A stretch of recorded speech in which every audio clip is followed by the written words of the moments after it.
Evening po mga kabantot. Ah,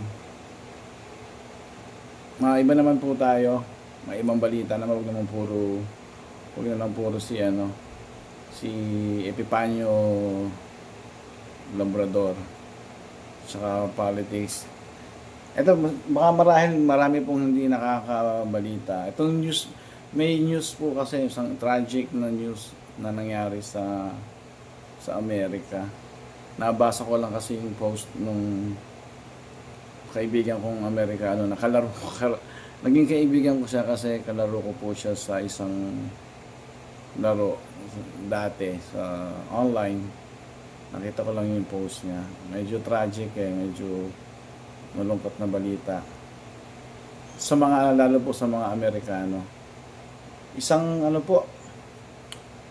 Black Hawk at American Airlines na nagsalpukan. Nangyari po siya sa Virginia.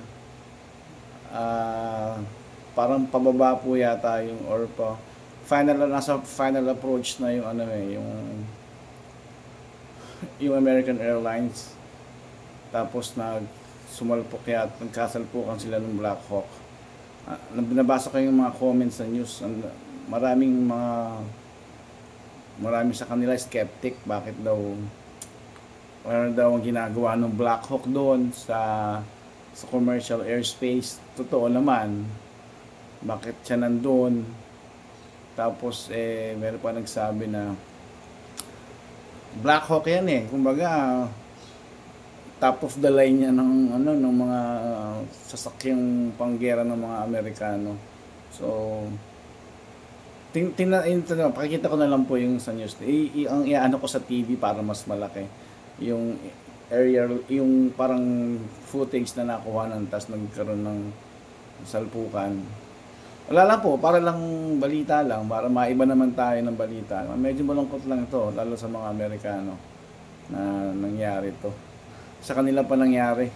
To think na high-end lalo yung Black Hawk, di po ba? Saka mahusay sila pagdating sa mga ganyang bagay. Black Hawk down, tapos American Airlines down. Malungkot, pero panoorin po natin. Ano po? We have been sharing the tragic news about a small plane crash that happened on approach to Reagan National Airport. Yeah, this is EarthCam video we got a short time ago from near the Kennedy Center, and you're going to see that huge explosion there. Again, from what we're learning, this passenger plane, it was coming in for landing at Reagan National when it collided with a helicopter right there near the airport. So can I just interject for 1 second? We're hearing from our CBS colleagues that helicopter you just referenced was a Black Hawk helicopter. And so we are talking about a military helicopter here as we start to connect the dots here a bit more about what happened here.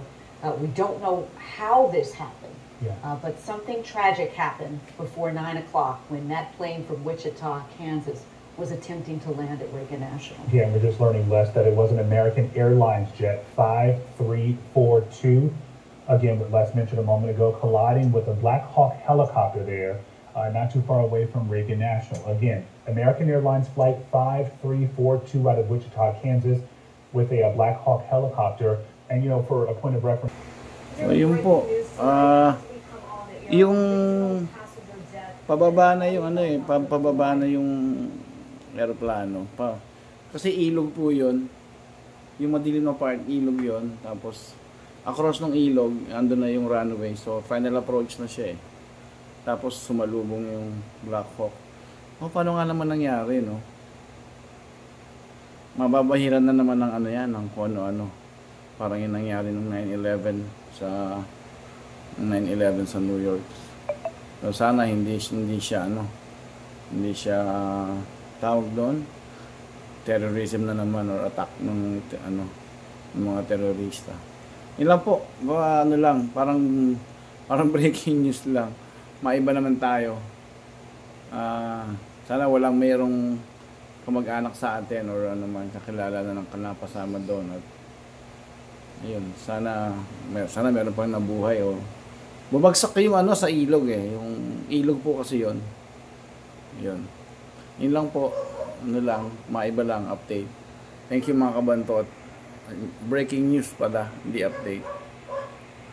Thank you. Good night.